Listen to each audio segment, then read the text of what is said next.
going to start pillar one, and we're here to make sure you have a great time. So please, I see some people are still on their feet. Can we find our seats? If we do that, then we can be sure to have a great session. Like I said earlier, we are going to be discussing pillar one.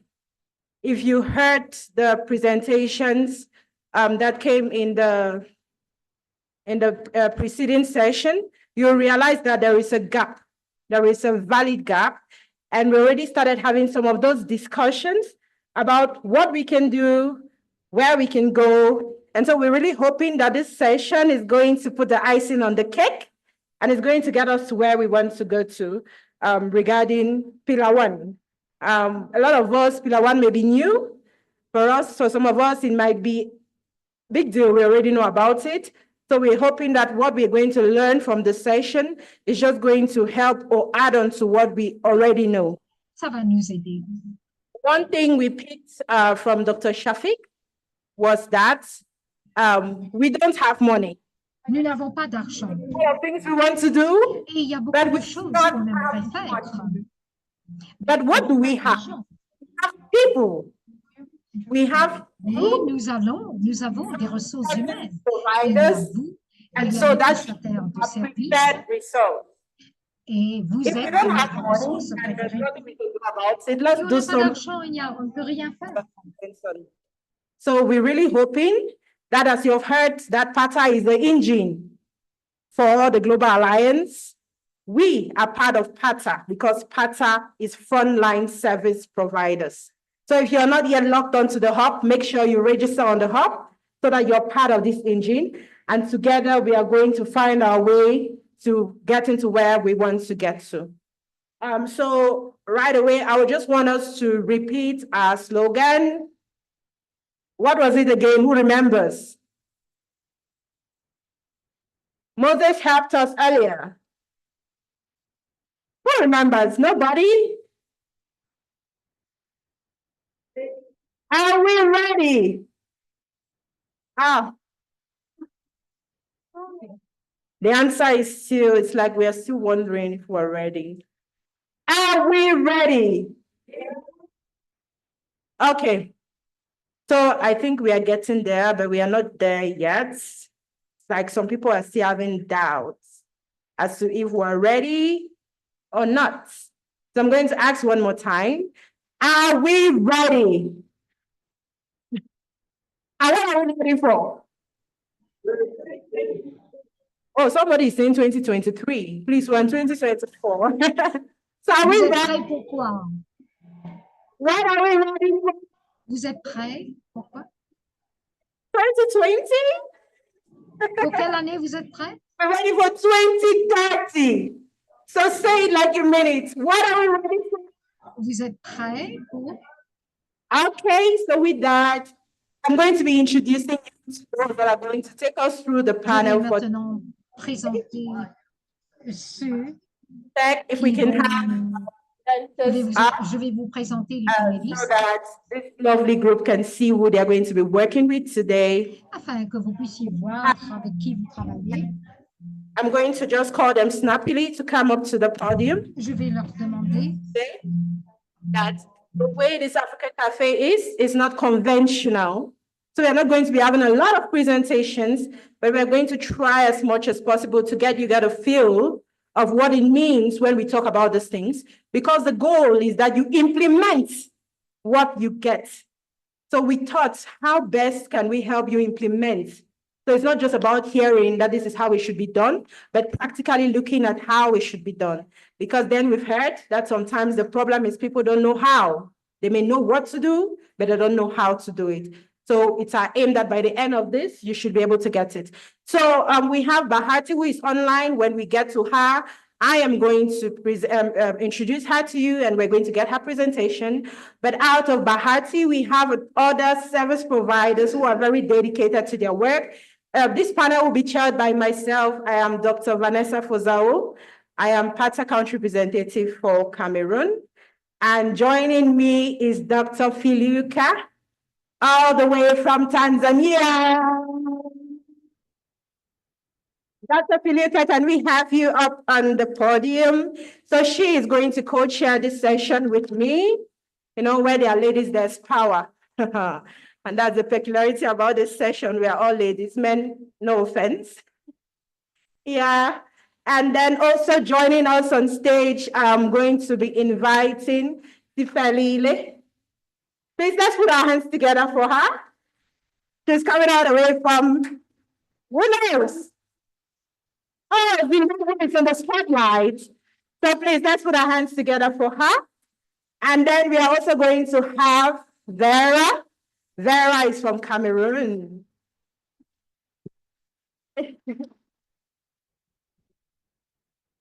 So there you have it. You have our wonderful panelists. Please, you can have your seats, and then we are going to go right ahead.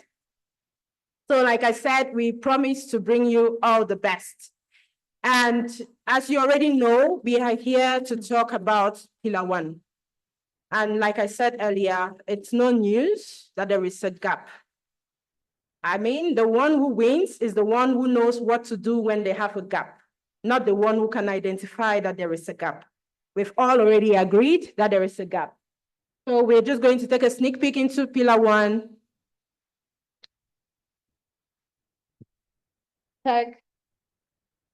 Thank you. So for Pillar 1, we can see clearly what it's all about. It's about identifying the cases. It's about making sure that the cases we identify are on treatment. Because again, pulling from the preceding session, you would find that it's not enough for us to say that we have the miracle drug, dolutegravir. If the people don't take dolutegravir, then we have not gotten anywhere. So we should not just be excited to say, oh, we have shiny new molecules. The question is, are these people actually using these shiny new molecules? And so you would see that Pillar 1 is about identifying them, keeping them on treatment. And really, what do we mean by when we say we're keeping them on treatment? Are the drugs available? Do they know how to take the drugs? Because then sometimes we set traps for the patients and for ourselves. So we should be able to make sure that the drugs are available, the people are taking them at their convenience, and that's where you see discussions around differentiated service delivery models. Is it suitable for them? When you give somebody drugs every month, are you sure they can come back to you every month? When you give people drugs every 3 months, are you sure that's the best option for them? Because we should not just assume that giving people drugs 3 months is the solution. There might be somebody who needs to come to you every week. So we need to really understand what it takes and what it means to put these people at the center of their care and give them just what they need to be able to stick to treatment. And then there is a big talk about adherence. A lot of our patients get lost. Some of them are coming to us physically, but they are lost. I have a senior colleague who always say that, you know, with projects, we are always targeting, oh, we want to get to green. Says that sometimes we are green at the facility, but when you go to the community, we are all in red. Because sometimes we are just focusing on, no, this person has to come for their treatment. We have to give them treatment. We have to come every month. But are you sure they're actually taking the treatment? In fact, I had a patient, after he had died, we recovered a carton of ARVs. But this man never missed an appointment. If you told him to come at 8 a.m., he's there at 8 a.m. and he picks his drugs. But then when he died, we found a whole box of medication. So it means that adherence or talks about adherence is still very important. And so for our Africa Cafe today, our focus is going to be about case identification. And I already heard a lot of interest in that topic, with countries trying to find out what can we do, how can we get there, how can we find the children. And as we've heard, we have to go beyond EID. We don't have to stay there talking about EID. In fact, EID is failing in many places. The cartridges are not available, the platforms are not available, but there is a lot more we can do to identify the children. So we're going to be talking about that, what we can do to get the children. Secondly, we're going to be looking at a real life example from Cameroon as to how they go about treatment optimization and what impact treatment optimization can have on the lives of the children we are there to cater for. And lastly, we're going to have a role play that zeroes in onto how we can use some tools for adherence support to young people. Like I said, we are trying to keep it as practical as possible. And so I'm going to call on all of us to be very interactive. Let us share our thoughts, let us share our ideas, and so that at the end, we're going to have a beautiful African cafe. So right away, I'm going to be introducing you to our first speaker, who is online. Unfortunately, she could not be with us today, but she's an extraordinary Global Alliance champion for Tanzania, and she's called Bahati Haule. She's done a lot of work around advocating for the rights of young people living with HIV. And she's a change maker, who is passionate about addressing pressing challenges and advancing the rights and well-being of people living with HIV, that is women, youth, and marginalized communities. She has served as a coordinator for Tanzania ICW County chapter,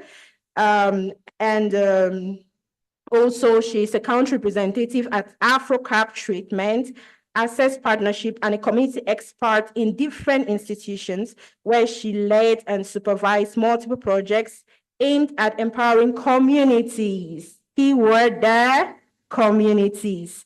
She is an AVAC fellow, a community champion for the Global Alliance to end 18 children by 2030. So you see, she's right on track with us.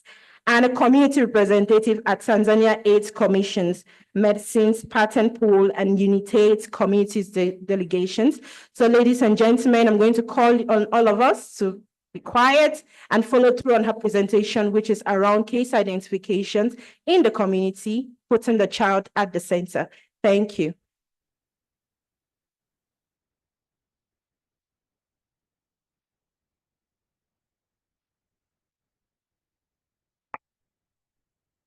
So we're waiting for video one. Thank you. If you look at the data, it's clear that our progress has flatlined.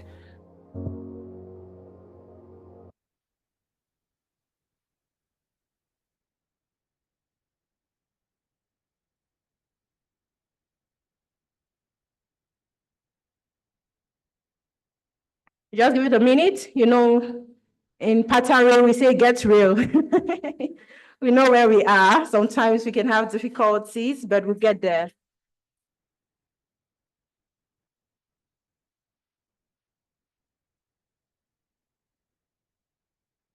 Meanwhile, they're getting that sorted. Are we ready? That side is not ready. I hope you're having a Okay, thank you. in South Africa, and I'm so saddened that I can review there physically, but I'm hoping that the session goes well and you will get me just from this presentation, recorded presentation. And as Dr. Vanessa has introduced me, my name is Bahati Thomas Haule. I'm a program personnel and a community advocate in the United Republic of Tanzania. And for this session, I'm going to take you through an approach that we implemented in Tanzania known as the family-centered approach in identification, linkage, and retention of children living with HIV in holistic services in Tanzania. So these are just some of the background estimates data for children within Tanzania, and our project was centered around finding missing children who are not yet identified and not yet on treatment. So we have almost those number of children who are missing, but we understand they need to be in treatment, and this is what was the gap that we are trying to fill through our approach.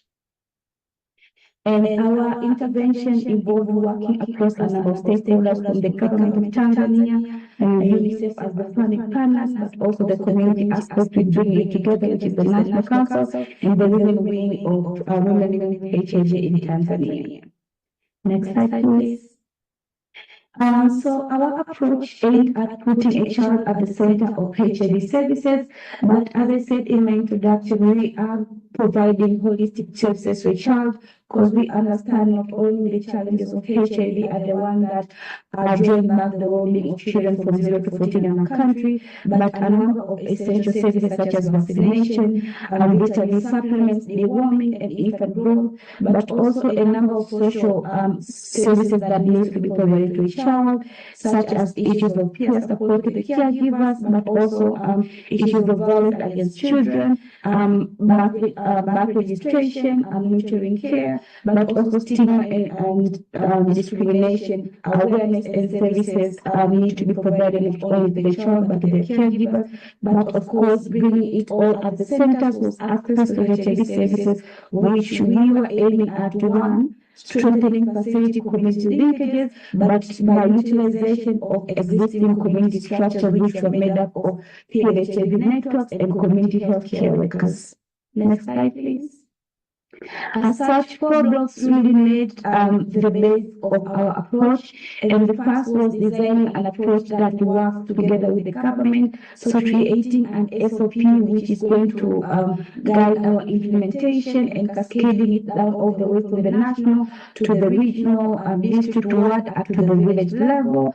But then we went ahead and identified treatment advocates who are going to be at the center of our implementation in the community and on the ground, but also bringing it all back together with the facility. We were working and engaging the healthcare workers all the way from the onset of our approach throughout implementation, as we understand we need them in order to ensure efficient service delivery for these children that are referred back to the facility, but also working with the actual community entry points such as the facility, the faith leaders, but also the ward executive officers in the particular wards of implementation. Next slide, please. As such, as I was saying, the treatment advocates are basically the community healthcare workers. However, in this unique case of HIV intervention, particularly in Tanzania, we call them treatment advocates as not only are they living with HIV, they are also open with their status, but they are also stable on their treatment and can stand as advocates for the working and efficiency of HIV treatment in other people in the community. So they are also particular member of that particular ward. We wanted people who understand the culture, tradition, but also the local language of that particular ward of implementation. So these were people that were comfortable going to communities, being open with their status and act as a linkage of those members in the community and facility. So they were at the center of the implementation of the work that we were doing. And the training of the treatment advocates incorporated a number of packages such as community entry, issues as of efficient communication, and essential services that are important to children living with HIV, how best to give consent and ensure that caregivers and parents give consent for their children to be tested, how best to understand boundaries within communities, and also to be confident in the services that they offer so that they do not be undermined in the services that they are providing in the community. So it's a number of training that we need together with the government officials in their region. Next slide, please.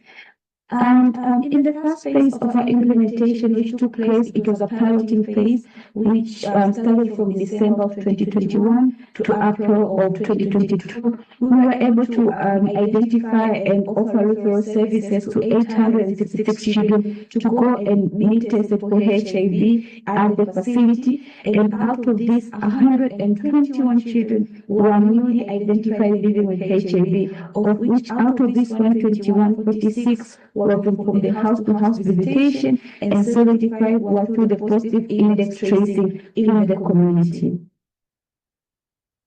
As such as other achievements that we were able to provide in our phase 1, apart not only from HIV, as I said, we were catering holistically to children living with HIV, includes essential services where we were able to provide a vaccination to 164 children who had not been vaccinated from the time of birth. Next slide, please. But we were able to identify 16 cases of violence against children, but also report and bring them back to the social welfare officers. But also we were able to create 10 labs at care and treatment facilities where children are going. So we created playgrounds and provided games and swings and slides, so children may also link their treatment with enjoyment when they go to the facility. But we were able to create and strengthen existing peer support systems for not only caregivers, but children who are living with HIV in those particular district of implementation.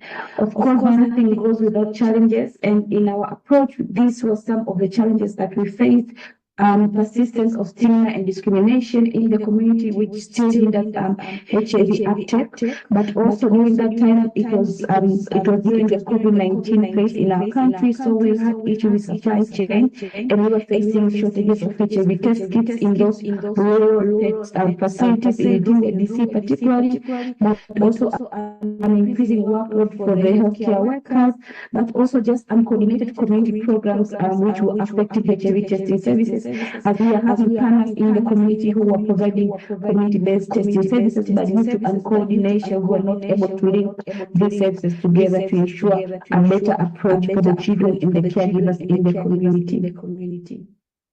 And these are some of our lessons learned, just ensuring that we have a number of opportunities of testing children in our communities, but also having a screening criteria for children in the community so as to act as an entry point, such as leg growth, malnutrition, TB, and other issues, but also our treatment advocates, as I said, really played a crucial role due to their acceptance, but also using existing community system and integration services and not bring any new intervention or approach.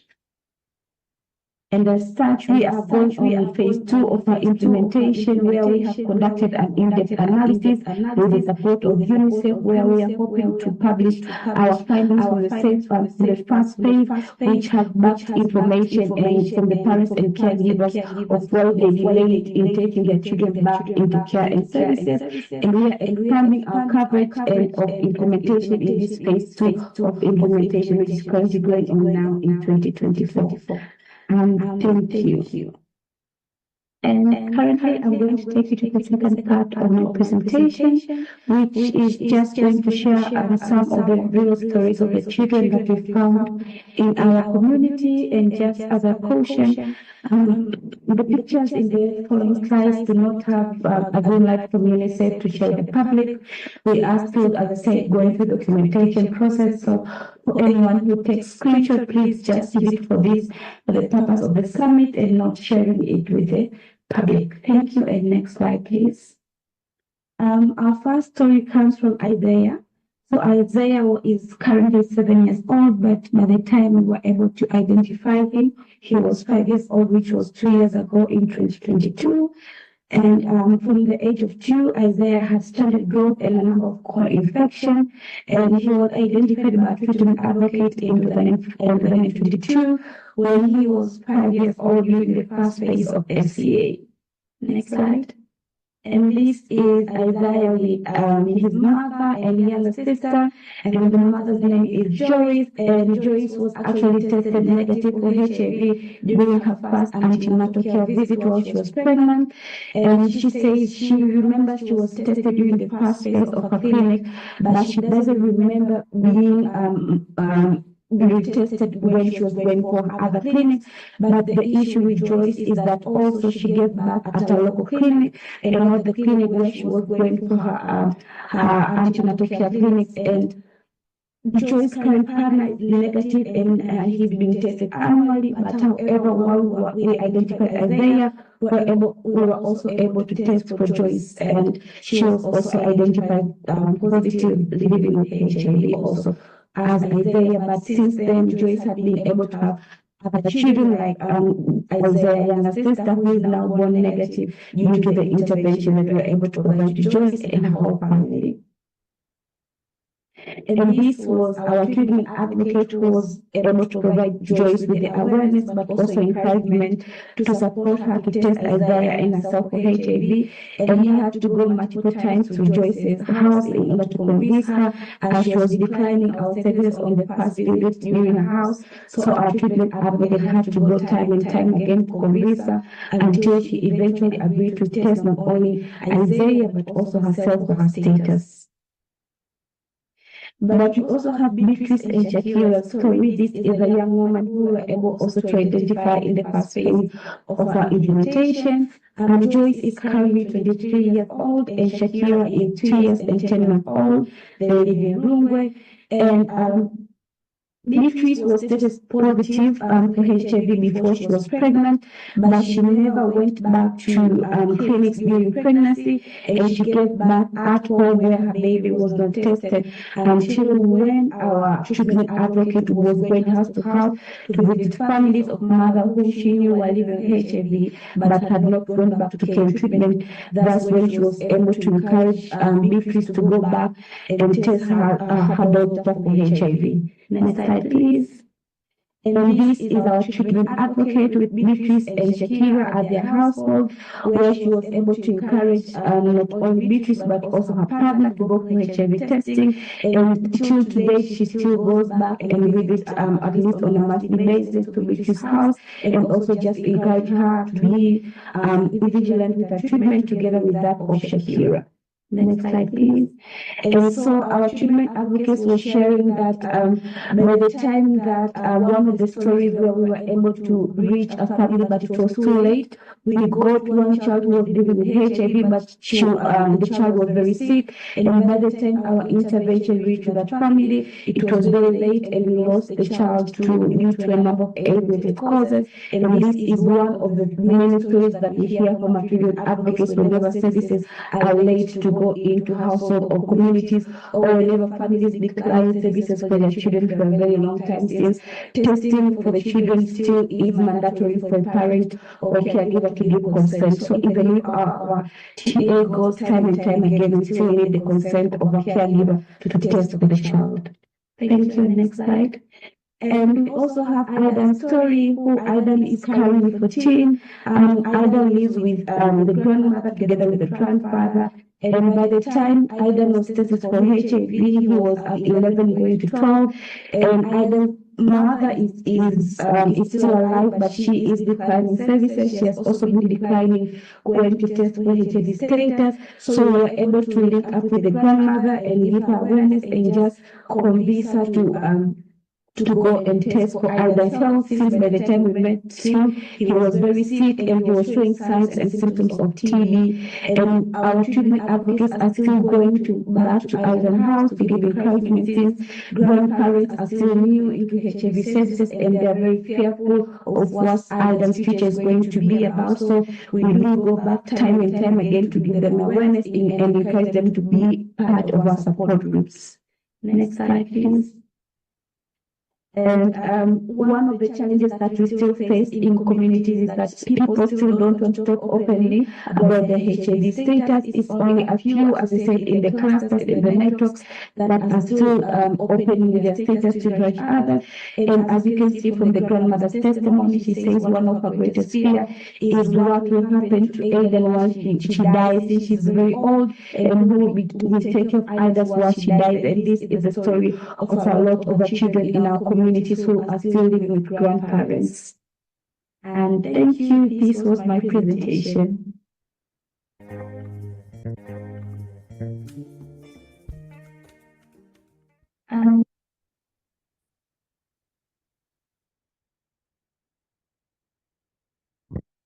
Thank you so much, Bahati, for very insightful presentation.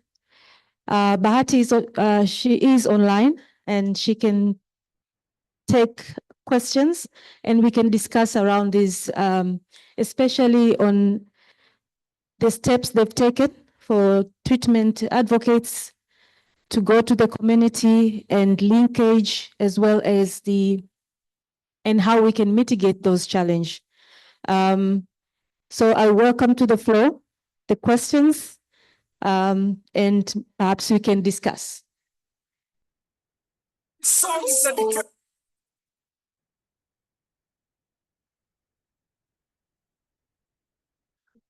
Okay. Yes, I'm Dr. Hime from Nigeria. Just to appreciate the speaker for a beautiful presentation. And I was pleased by the various scenarios she shared, very enlightening, insightful, and a little bit emotional for me. But I'm happy with the progress they've made thus far. In one of the scenarios she described, there was the issue of disclosure, age-appropriate disclosure, that really affected the child in a way because the mother was at a loss as to how to actually disclose to that child. So I just wanted to know what steps have they taken in that direction in addressing issues of disclosure in that country. Thank you.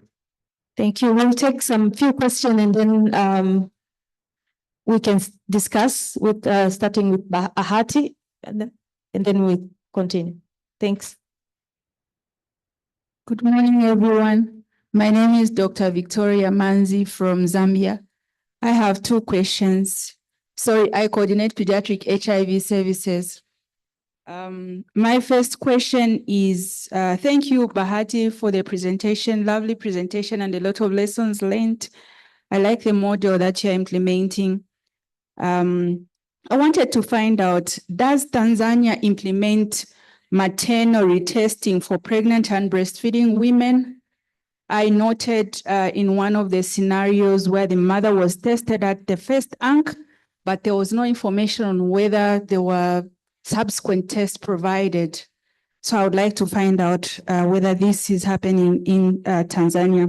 My second question is there HIV testing at the health facility for children that are taken for different problems, maybe in OPD or under 5 clinics? And is Tanzania utilizing the HIV screening tool for children? Because I noted some of those children were presenting to the health facility with different ailments. And what was indicated is they would go maybe to a dispensary to get some medication to treat their children.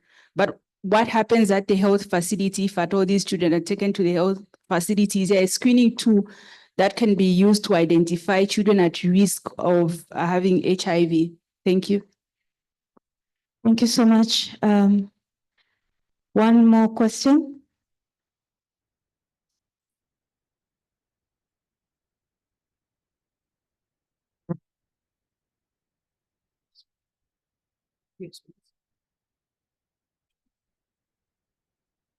Ok, bom dia a todos.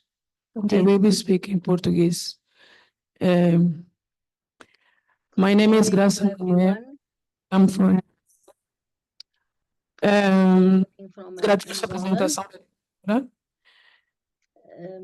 Porque o maior peso desta apresentação foi da estratégia. E por ser a estratégia comunitária, nós, Angola, dentro do nosso plano estratégico 2023-2026, há bem pouco tempo, chegamos à estratégia comunitária. Então, todas as estratégias aqui apresentadas à Tanzânia, para nós é bem-vinda, mas surgem-nos algumas questões. Falou-se da busca ativa de crianças na comunidade com testagem com caso índice. Questions. Any problem, please? There's a problem, hold on. Ok.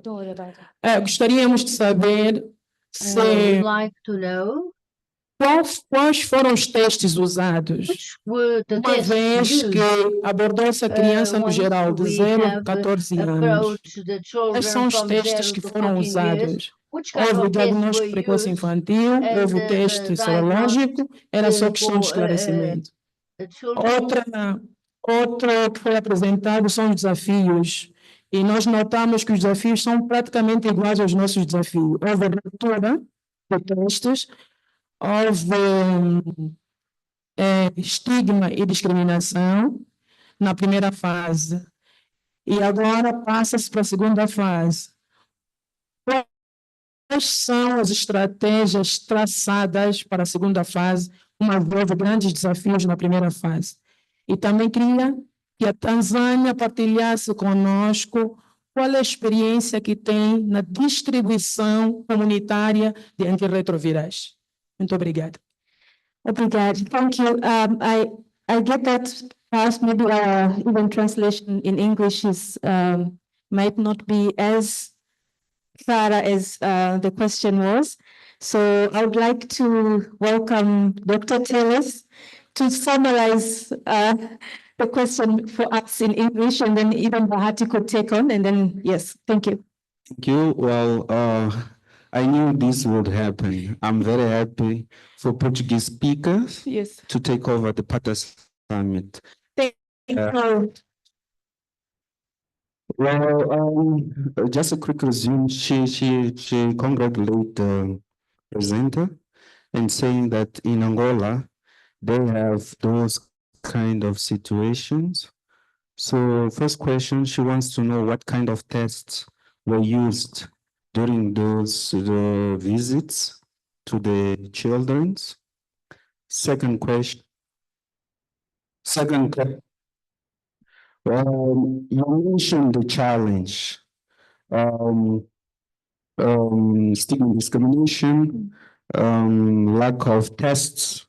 So those were for the first, those challenges still the same, probably. She wants to know how you address those challenges. And because there is a second wave or second phase of the project, what are the strategy that you will take place to target those challenges that you found in the first phase? And to end, the last question was, she wants you to explain in more detail and share the experience of IRT distribution in the community. Thank you. ART, ART, antiretroviral treatment. Thank you. Thank you very much. I now, I think we have one question. Let's give Bahati back to respond. And some of them will add up because I'm also from Tanzania. So Bahati, back to you, please. Thank you. Hello, Doctor, and hello, everyone in the room. I hope you can hear me. Yes, Thank you so much. And I'm glad you're from Tanzania, since I know you cement some of my answers. I have captured questions from the speakers, and I am going to go to answer them one by one. Our first yes. Thank you. Yes. The first question was from Nigeria, asking about the issues of disclosure in Tanzania, particularly among children. So currently with our guidelines, there are levels of disclosure for children living with HIV. For children 1 to 5, there are stages of which the clinicians assist the caregivers or parents in a way for them to understand what actually is HIV for them. And then we have the level where we have the 6 to 12, where they go on a more detailed level about HIV disclosure. But then when a child is 13 and above, that's when they have a full open disclosure, but with assistance with a clinician at the facility to help them understand. So disclosure does happen, but it happens in stages with support of the caregivers, the clinician, but also the community in general to help a child clearly understand what the situation is. And this may vary depending when a child got into treatment. Some children will identify them earlier on since they are young, so it's easier to go with them slowly. But one other children, when you identify them, maybe for instance, the issue with Isaiah, who was identified when he was 11, you have to take your time since they are new into treatment. So disclosure is there with guidance from the clinician and is happening staging by staging. And there was a second question about maternal retesting in Tanzania and how that is happening. So maternal retesting in Tanzania, it's a gap that we identified within our country, especially with the launch of the Global Alliance in 2022 in the Dar es Salaam Declaration. And the country team, the Global Alliance country team in Tanzania, the area where we understand that we still have gaps to ensure it's completely catered for, most especially in rural facilities, those who are found in the rural areas. Because in our guidelines, maternal retesting is something that is written in the papers, but we want to live or as a reality to ensure that all clinicians at the antenatal care and treatment or the PMTCT actually carry this out, and that's something that the government has been pushing to ensure we're having retraining of clinicians and nurses for them to understand the need to ensure maternal testing in every, at least on a quarterly basis for mothers, especially those who are living HIV, so as to not miss an opportunity to identify them early on and lead them into treatment. So that's something the government is working to push. Sorry, can I a little bit interfere you? Can you slow down a bit? So that Okay. For the translator. Yeah, for the translator to follow you. Thank you. Okay. Can you Thank you. repeat the testing? Yes. Should I talk again about maternal testing?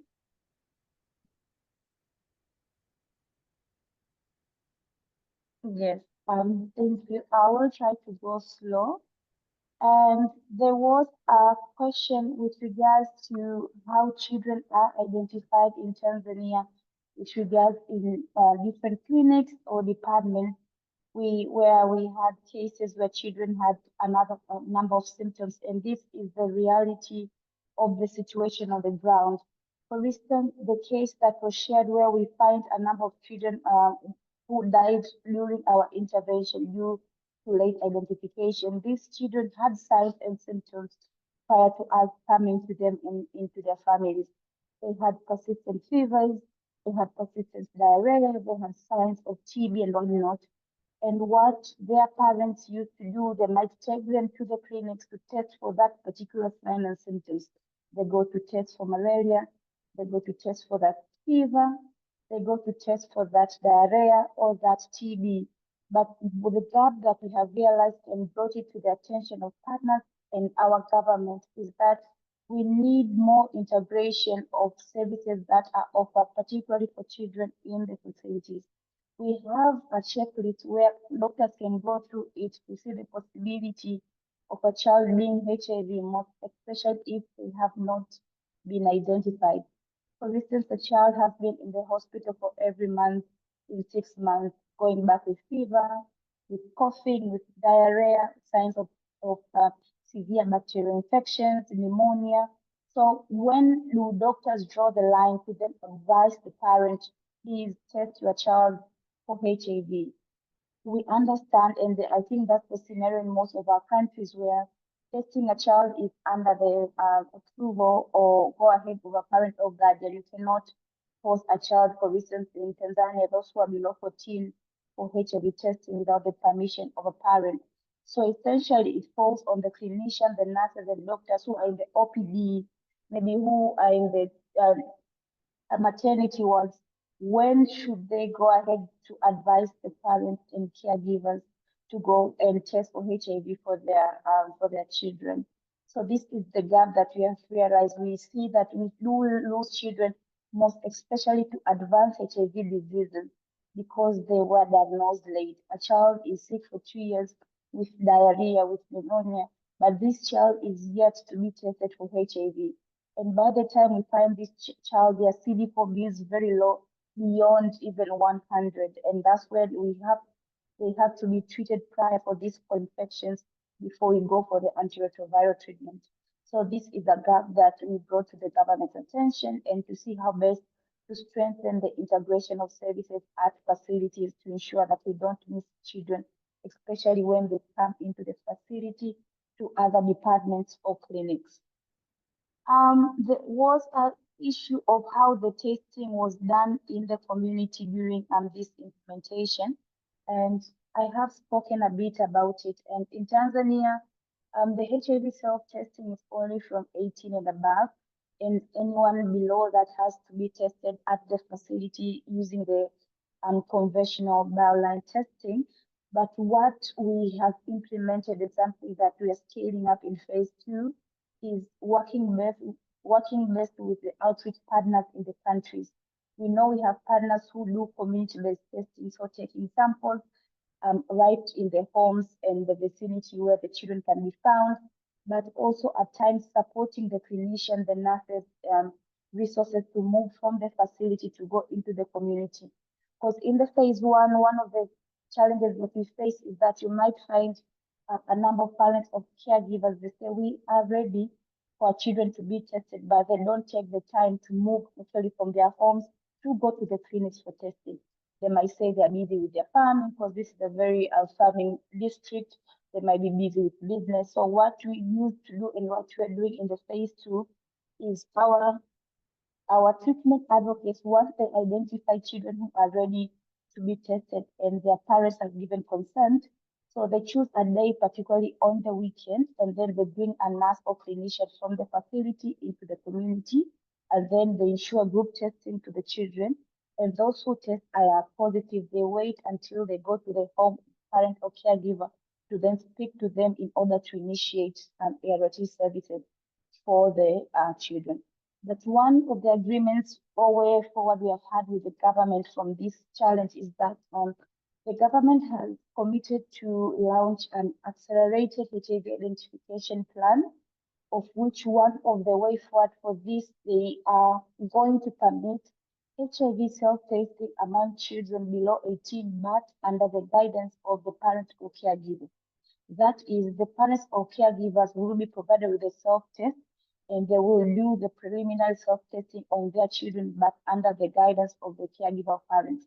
So it's something we are working with the government and the partners in the country to push them to ensure this plan is actually launched and is set into action in the country so as to remove those barriers of community facility going back and forth, of which people now prefer point of care testing at their homes and vicinity.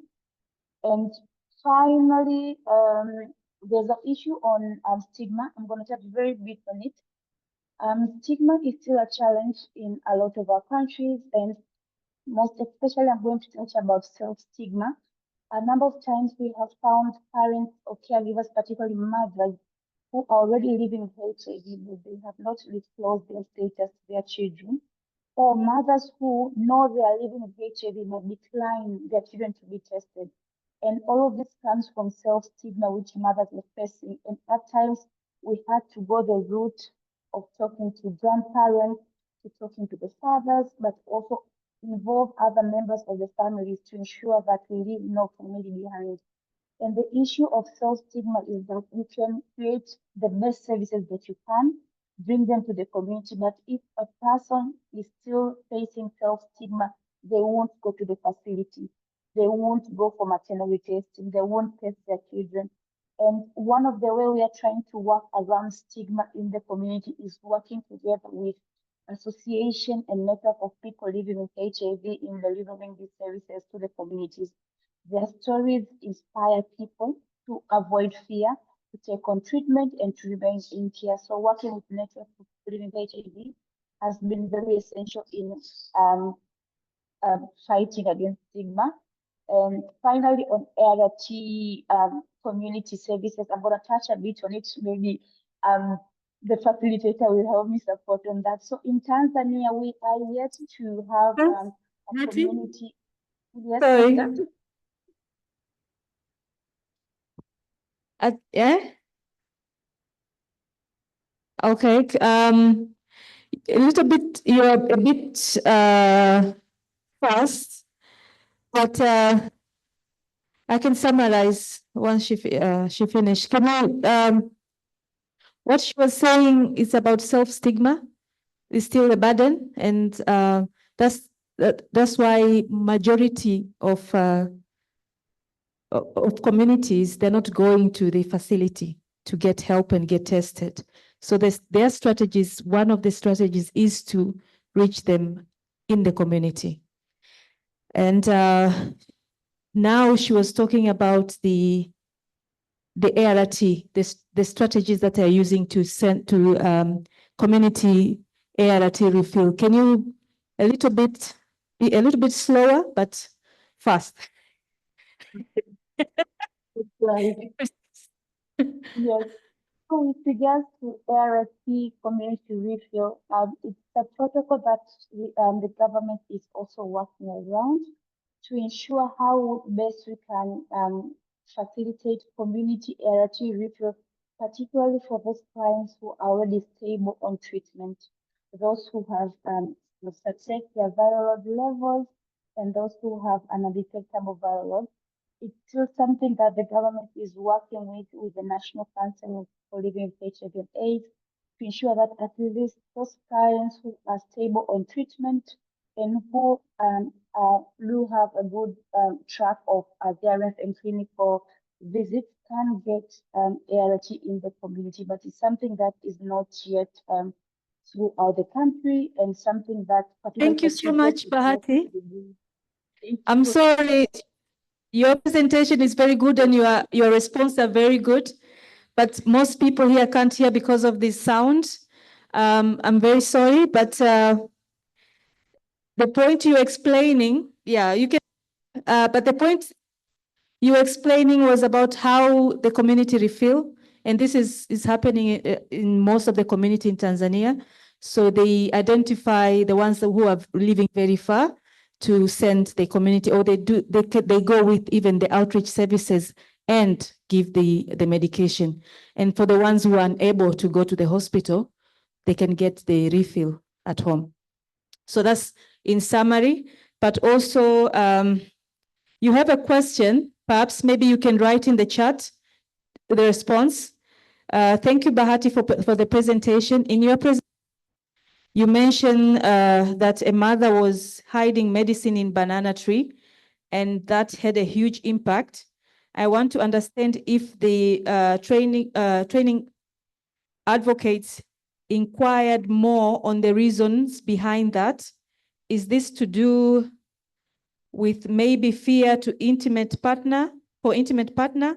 How is this model, including both mother and father, in providing first support to children? Most of the stories presented, there is a low male spouse involvement. Thank you. And I think we all agree with these questions. The male involvement is an issue. And I think if we start discussing about it, there's a lot of challenges that how we can involve this male involvement. So can you please, Bahati, write down on some strategies that you're going to use in phase 2 of the project? And perhaps we will share with and let's continue. Thank you so much, Bahati. There's some other question in the chat. Can you look at them, please? Thank you.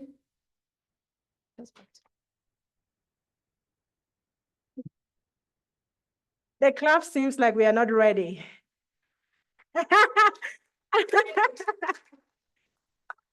I hope you enjoyed the first session. And like I said, we're trying to make it so collaborative for all of us. And so we're done with case identification. We've seen a real life scenario of what they have done. And I think if you see, interestingly, in her presentation, they did door to door. And over 40 of the children that were identified were not indexed. Did you pick that up from her presentation? That means that we have to go beyond just saying, oh, we want to test because the mother is positive or the father is positive.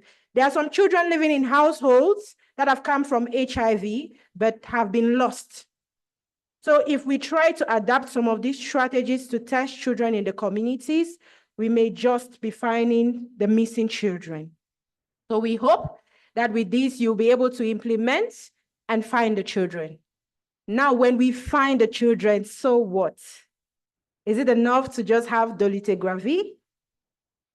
I think we need to know how to go about it. And so with that, we are going to be going to our next presentation, which, like I said, is a real life scenario from Cameroon. I'm just trying to show to us what they have done in terms of treatment optimization. So I'm going to hand the floor to the tech now. Thank you. Children of Africa, we're here to say no child will fall in Africa. Thank you, Regional Hospital Bamenda Pediatric Center of Excellence, for making sure that all children and adolescents living with HIV receive optimal care. We are grateful for all your efforts as you're contributing to these children living long and productive lives. And to Team Pata, thank you for supporting this initiative. We are in the Northwest region, one of the Anglo-Saxon regions here in Cameroon, precisely in its capital city, Bamenda. Our hospital has a capacity of about 400 beds and several specialties, making it one of the reference hospitals here in our region. Our hospital also has several departments, and the HIV treatment center happens to be one of them. I am Dr. Nebasharon, the coordinator of the HIV treatment center. Our center currently has an adult section and a pediatric section, which we call the Pediatric Center of Excellence. As of January 2024, our entire treatment center had an active file of 5,381 clients. Our Pediatric Center of Excellence exclusively had about 381 active files as of September 2024. We are proud to say 100% of our pediatric population are on optimal regimens. However, we've experienced several challenges maintaining them on these regimens, one of them being poor adherence of our children. We also have a problem of parents and guardians who are not very supportive when it comes to our children's care. And we have the problem of frequent stock out of certain medications and formulations for the pediatric population. Despite all these, as a center, we are unrelentless in our efforts in being the Pediatric Center of Excellence. We are going to show you in some steps how we manage to maintain our patients or our pediatric population or our children and adolescents living with HIV on optimal regimens here at the Regional Hospital. I am so happy to meet you this morning. Baby, good morning. How are you? I will have to take her weight so that we see whether she's improving from the last time we saw her. And looking at her from her physical look, I know that she's doing well. Welcome. Baby, come. Let me remove your dresses so that I can be able to see if you are doing well. Daughter, how are you? Yeah. Sit. Look at me. Wow. Oh, the weight is 9. Yeah, you're doing well. Let me check your height.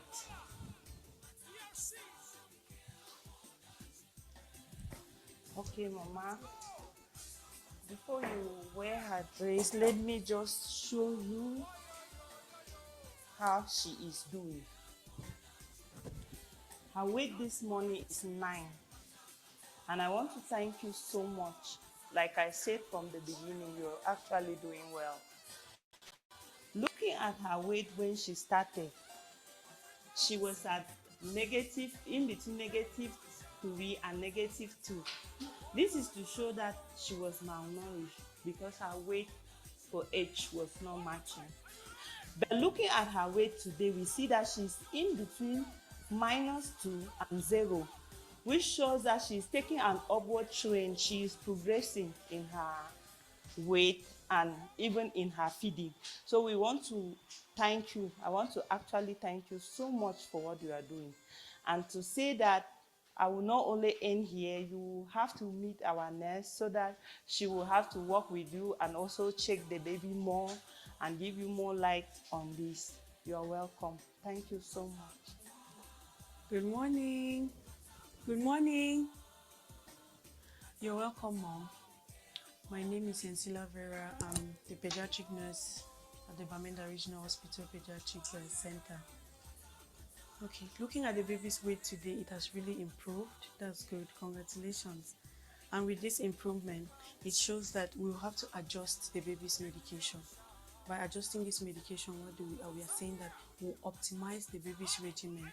By optimizing this medication, Mom, we're going to give the baby's medication appropriate for her age and her weight. So, looking at the last viral load that you people did, the baby had less than 4 copies, which is really great. You're doing well. So, with this optimization, the baby will stay suppressed. The viral load will stay suppressed. And secondly, the baby will not suffer too from diarrhea or tuberculosis. Those are the advanced diseases that occur with children. The baby already had malnutrition, which is another way of advanced disease in babies. So in the baby's case, we are doing this optimization to so that she doesn't fall back to that malnourished state. And for that to be done, the baby needs to take her medication at the right time. The baby needs to take it through the right means, and then we give the medication appropriate for her age and her weight. Up to this point, do you have a question? Yeah, if dem give medicine if vomit, wetin dey do? Mom, if the baby vomits within 15 minutes after you have given her the medication, you have to wait for 30 minutes. Within those 30 minutes, within that 30 minutes, you observe the baby. You check if the baby is agitating, if the baby is restless, you wait. You don't give. But if the baby is calm, you give now the medication after those 30 minutes. But if the baby vomits 30 minutes and above after giving the medication, you will not give again to avoid overdose. Is that okay? And another thing too to do for the baby not to vomit medication is that you keep sweeteners around, like sweetener, bonbon, and maybe juice, so that in case you give the medication, the baby is maybe agitated, you give the baby juice or the bonbon, so that helps to calm the baby. When you come next month now, we'll discuss more about adding the baby to a support group of her age. There's a support group that for children in this age. So we'll join you to that support group, and then we'll discuss about it, and then from time to time we'll see that you come for the support group. And then reasons why we had not yet discussed about the support group too is because the baby was not yet stable. But now with this improvement in the weight, you see now, we'll now add the baby now to a support group. That way you see that the improvement will instead be more rapid. Is that okay? Thank you for coming, Mom. We'll see you next month on the same day. And then at the pharmacy, you'll go to the pharmacy where they'll show you how to take the medication. Is that okay? Good morning, Mama. My name is Pascaline, and today I'm going to be your pharmacy attendant for today. Looking at the child's weight, I realize that the child's weight has increased, and for that reason, we are going to optimize the child's regimen from 1 tablet to 1.5 tablets. And I'm going to show you how to give the medication to the child, since it now involves half tablet. I'm going to show you how to cut it and how you prepare it and give to the child, because the child cannot swallow the tablet. So now, when you take your medication and place together, you take your cutter. I'm going to give you all these things when you're going back home. When you place them together, you make sure you wash your hands and keep your hands dry. So because we are in the hospital now, I'm going to sanitize my hands. So, and I'm going to use this counting tray. So you open your medication and use a spoon to remove 2 tablets from the first container. You cork it back and put it aside. Then you take the second container, you remove the other 2 tablets that you're going to be using and put on the counting tray. Then now you take your cutter. This thing is called the peel cutter, so you use it to cut the tablet. So you open it, you pick one of the 2 tablets, you pick the first tablet, place it on your cutter. You place it like this, where you have the line in the middle. You cut it. Okay, after cutting it, you place it back on the tray. Then you take the second tablet, you put, and you cut it again and put it back on the counting tray. I'm putting it on the counting tray, but you can use a plate so that the tablets should not fall on the ground.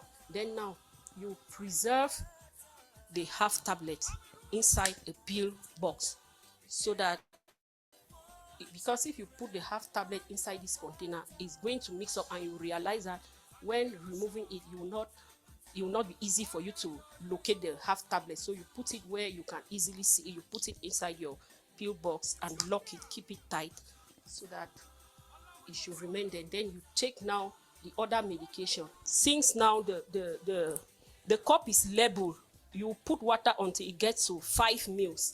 Then you leave it. Our water is there. You allow the tablets to disperse alone, just like eferagan. You know eferagan, right? Okay. Now the tablet has become watery. It is now dispensed in the cup. Then now you can now give it now to the child. After you give it to the child, you can add water now inside the cup, rinse it, and still give it back to the child. When you finish, you pack back your medication. You check if they are well locked, close very well, and keep them in a dry place. Keep them away, far from where the child cannot touch it. Keep them in a dry place so that at any given time you can always take it and give it back to the child. Do you have any other worry? Have you understood the procedure? Do you have any questions? Okay, I'm going to give you this other cup. You see, it still has marks on it. They are well labeled. When you go back home, together with this pill count, you keep it together with the cutter, the pill box, the cutter, and the box. You are going to give it to you. That's what you are going to be using at home for the child. Oh, sorry about that. Then, when we finish giving the medication to the child, the next step we will take is we now document. Welcome to the Data Office, Pediatric Center of Excellence, Regional Hospital Bamenda. I am Told Rita, the data clerk centered at this office. 100% of the children here at the Pediatric Center of Excellence are on a optimized treatment. My interest here as the data clerk is to make sure that I monitor the weight of each child and to make sure that their weight correlates their treatment line. And at any stage, the attention of the clinicians, because here at the Pediatric Center of Excellence, we work as a team. I am Vera Veyenine, the nurse in charge of the Pediatric Center of Excellence, Cameroon, Northwest Region, Bamenda Regional Hospital. These are the rest of the staff with whom we are working at the Pediatric Center of Excellence. We dress in colored scrubs as a strategy to create a friendly environment for our children and adolescents who come for care and management. This is because some of them who go in the inline wards when they are sick, the nurses there wear different scrubs and the children tend to run away from them because they inject them. So when we put on these scrubs, which are different from theirs, they come to us without fear of being injected. And that is why they feel free when they come for care and management. Pediatric Center of Excellence! Oh, yeah! Pediatric Center of Excellence! Today, our focus is on treatment optimization. And when we talk optimization, it's really just making sure that the drugs that we have available are safe, less toxic, and have a high resistant barrier, especially as we find ourselves in a resource-limited setting. As PATA, one of our main objectives is to make sure that frontline healthcare providers have adequate information that should help them in this process of optimization. And for this reason, our emphasis always to the service provider is to make sure that we are adequately monitoring the weights of the children, which will permit us know when to optimize regimens for children, maybe by dose or by drug. It helps us to make sure that our children are not getting virally unsuppressed and are not getting advanced HIV disease, as we know that these children are the leaders of today. This song is dedicated to the children of Africa.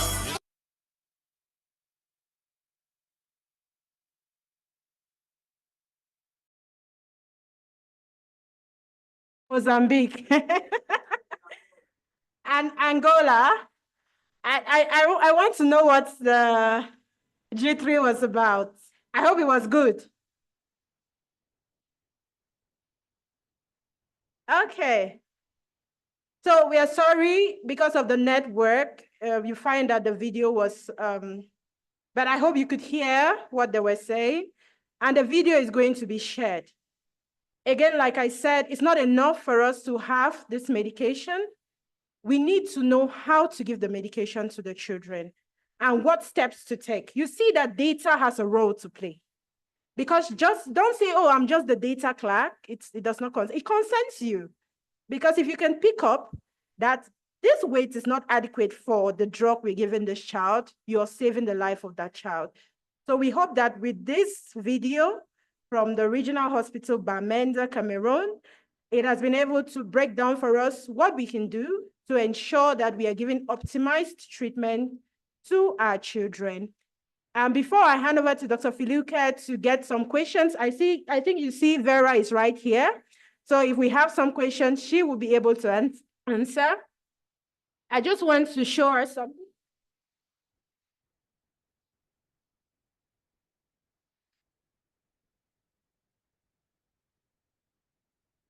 I don't know how I'm going to do this. Maybe I get this for the mic. That one.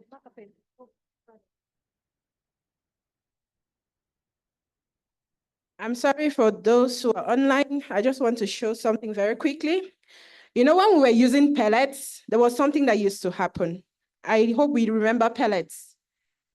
Okay. So there was this scenario one day where a mother came to the facility and the service provider told her, when you go home, give the child 4. Please follow.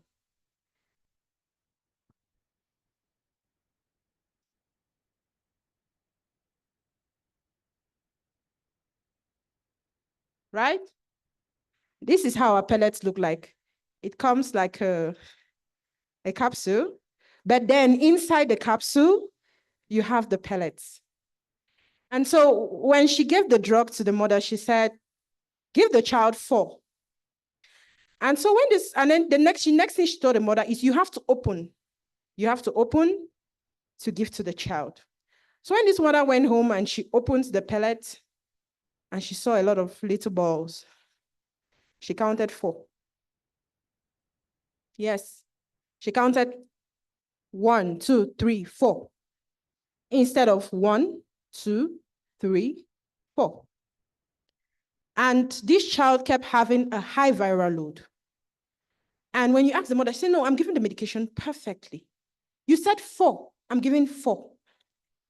It took a lot for the service provider to identify that this was the problem. And it's still happening today with dolutegravir. We tell the mother, disperse the tablet. Are you sure they understand what you mean by disperse when you tell them to disperse the tablets? Some of them still go crushing the tablets. So if we don't take time to explain, like you saw on the video, telling them what quantity of water to use, how to measure the water, how to preserve the half tablets, we are still going to be facing a problem. So it's not enough to have dolutegravir, but we need to guide the service providers to know what to do. So please, can we put our hands together once again for Regional Hospital Bamenda?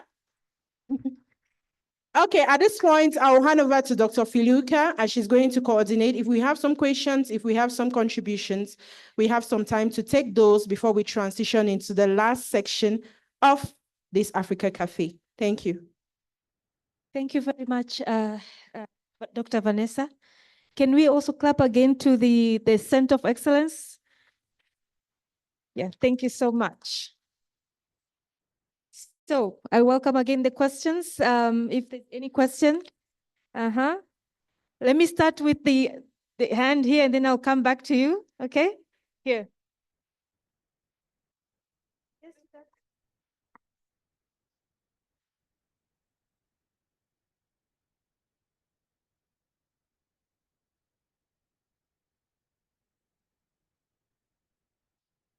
Then she's speaking in Portuguese. Okay. Which channel?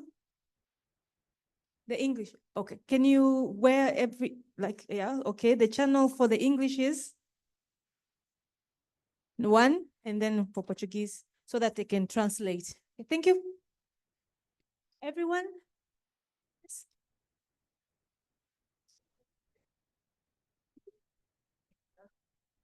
Yeah.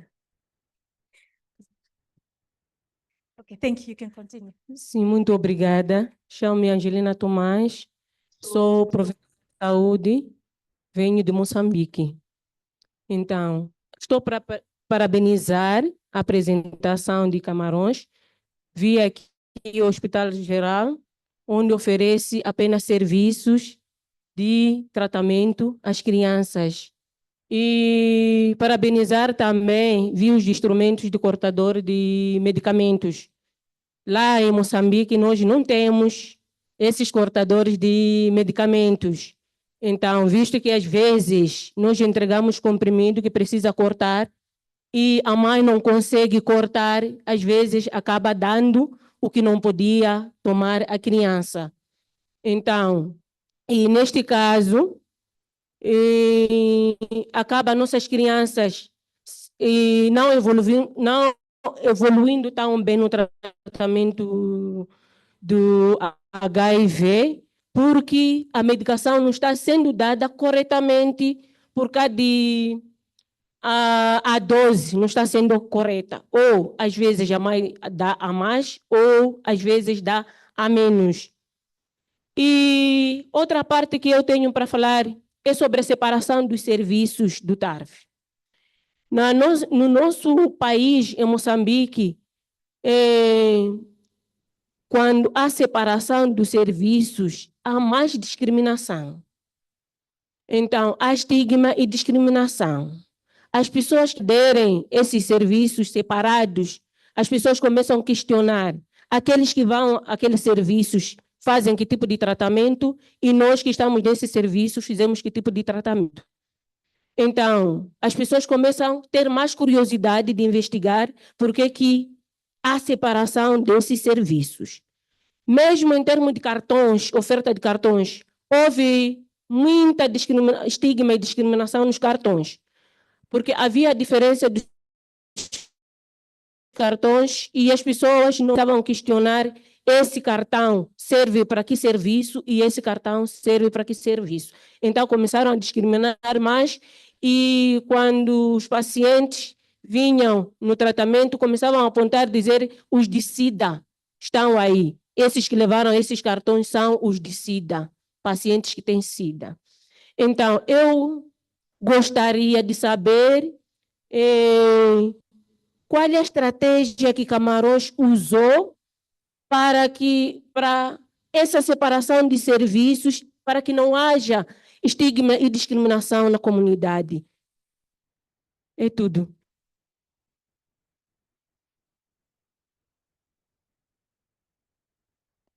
Thank you. I think Vera got the questions. So it's about the stigma and how the separation and what's the strategy to use.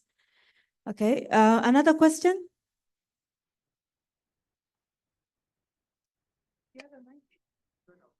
Yeah, we'll be the last. Thank you. Ok. Bom dia a todos. Venho de Moçambique. Meu nome é aqui Antônio Vumba. Estou muito feliz por estar aqui neste painel, porque desde 2008 que estou engajado no tratamento antirretroviral até a data. Diversas estratégias que foram implementadas, que passaram por mim, implementadas, na verdade, alguns com sucesso, mas sempre tem aqueles de base que eu esperava ouvir nesse painel, mas que ainda não ouvi, em relação à retenção.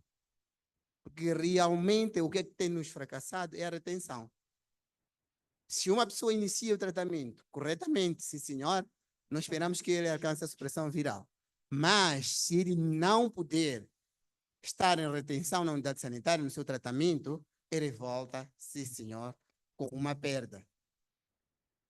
Vamos ter que acelerar a vulnerabilidade da pessoa, porque realmente a maneira em que vai ser colocado a informação para poder ele ultrapassar a fase de abandono é um bocadinho difícil. E ele vê isto como fosse uma dificuldade enorme. Então, com isto, eu gostaria de ouvir dos países que estão aqui presentes qual é a estratégia que tem feito para exatamente ajudarmos aqueles mais empobrecidos que precisam de estar em continuidade nos seus tratamentos para prevenirmos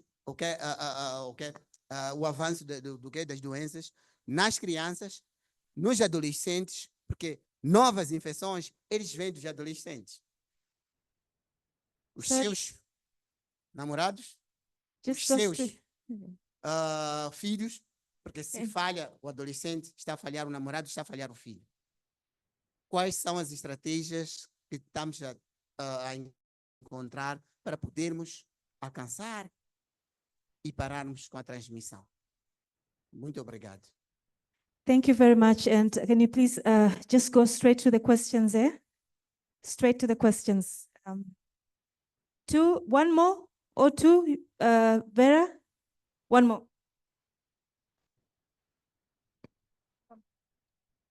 Okay, just to appreciate the Cameroon team for taking us through the video clip. It was quite interesting. I've really learned a lot, especially the aspect of treatment optimization.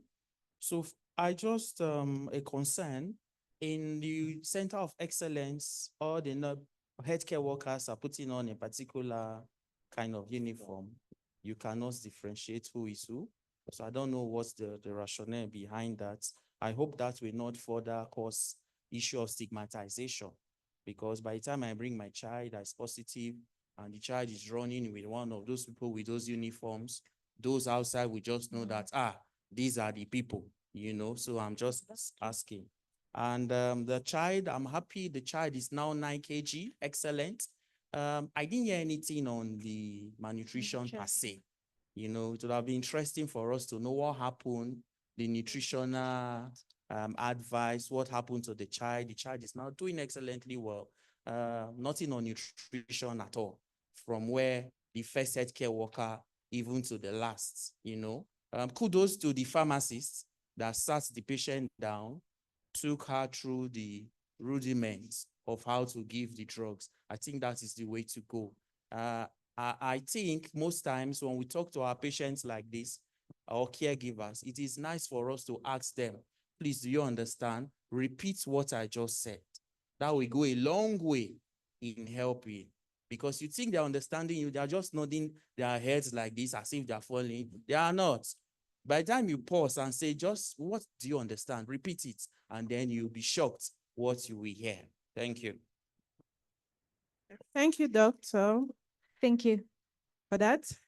Perhaps, please, let's respond to this. We can come back if we have more time.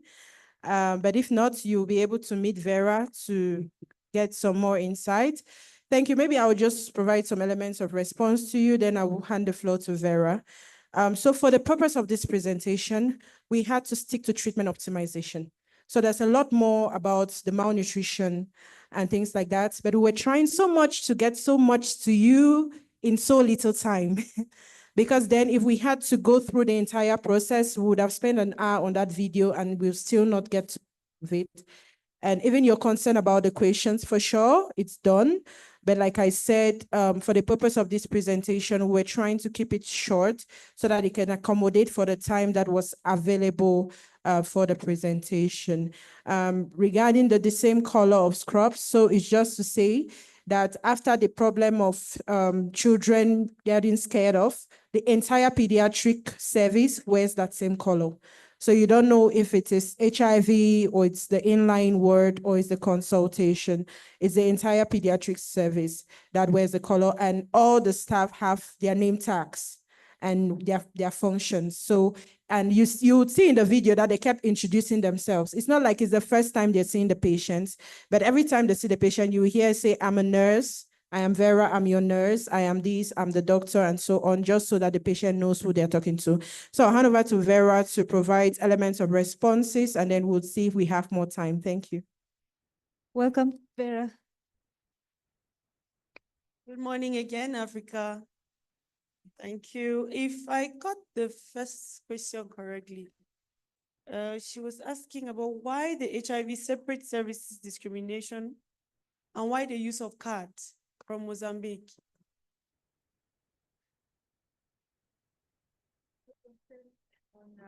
Separate service. Yeah, separate service. How do you, because they think the notion of integrating into this normal services will reduce stigma, as well as the use of card also can also stigmatize. And they want to know what strategies do you use to reduce the stigma using the kind that is just a one unit just treating HIV, or perhaps maybe they need to understand more of the Center of Excellence and how it works. Yeah. Okay, thank you again for this question. Okay, let me speak for my country. We have a pediatric unit as a whole.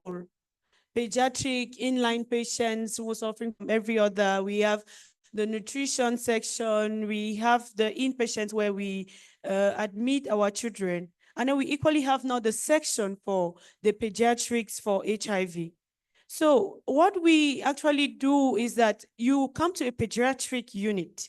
It doesn't say if it's HIV or it's tuberculosis or it's malnutrition. So we don't really have the issue of stigma in that place because everybody coming for pediatric is coming for pediatric. They know that it's for children from 0 to 19 years old.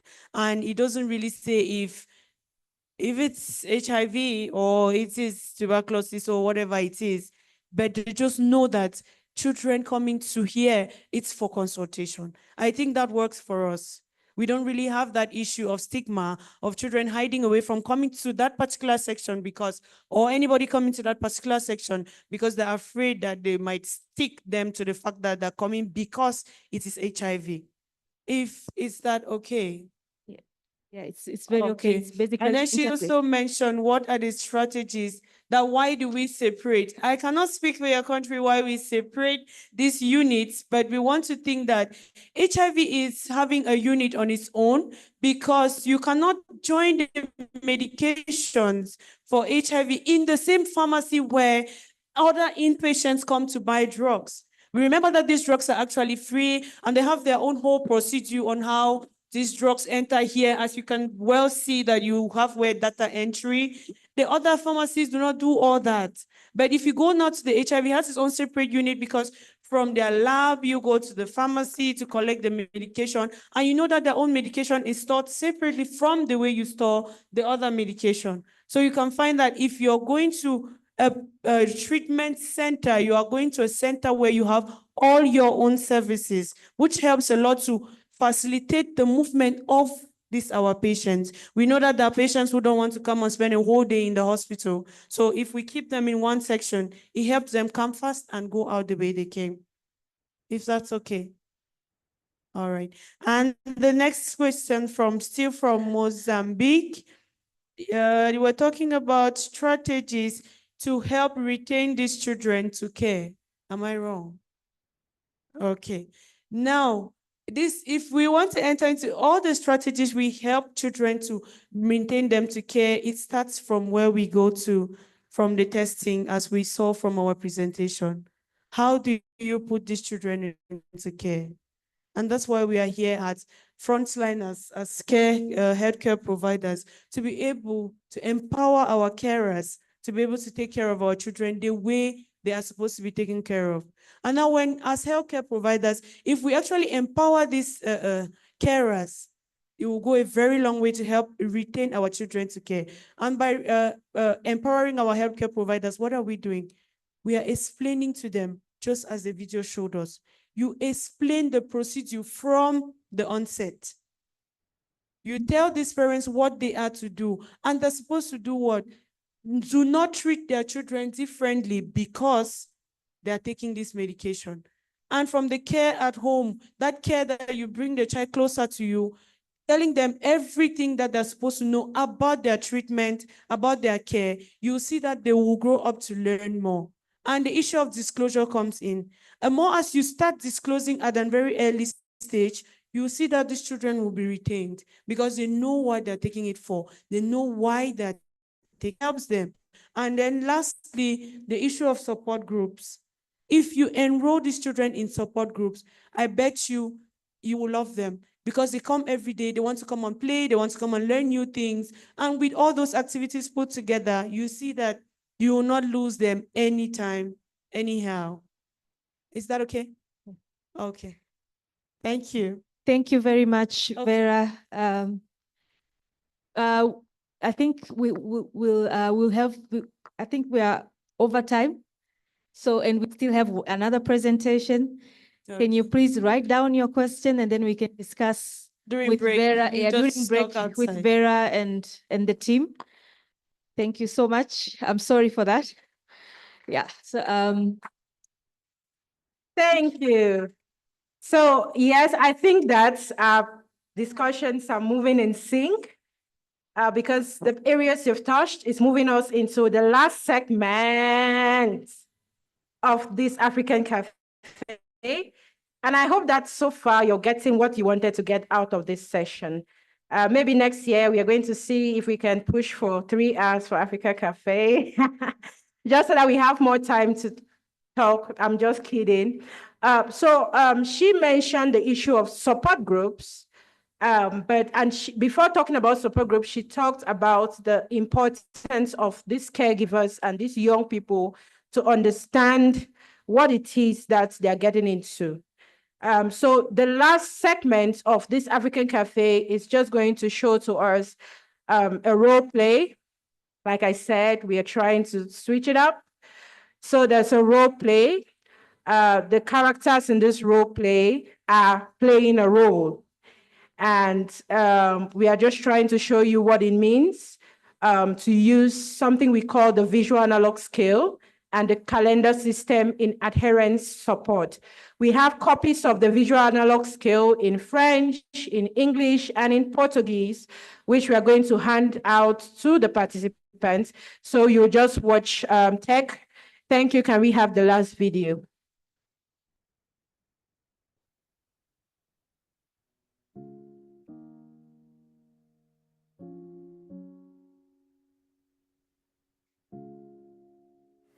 Hello. The role play we're about to demonstrate is just showing us how to use a tool called the visual analog scale. This is a tool that permits us to really assess the adherence of a patient in a non-judgmental manner while having the inputs of the patient in developing a follow-through plan. So before implementing this tool, you have to use normalizing language for the patient to understand that you understand what it means for them to be living with the chronic condition. So you have to be very empathetic with the patient, and then you follow through with questions and answers. In a short while, we're going to be demonstrating to you how the tool should be used. Also, we have a calendar that was generously developed by Recage Plus.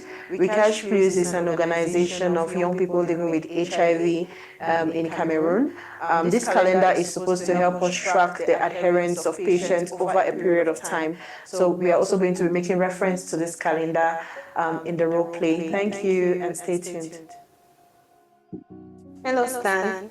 Hello, Doc. You're welcome. Thank you, Doc. How are you? I'm fine, Doc. Hope you're fine too. I'm doing great. And how has it been so far? I've been trying, though it has been stressful taking medications every day. I love the word trying. I mean, if you're alive, you have to try. So thank you very much. And you're welcome again, as I said.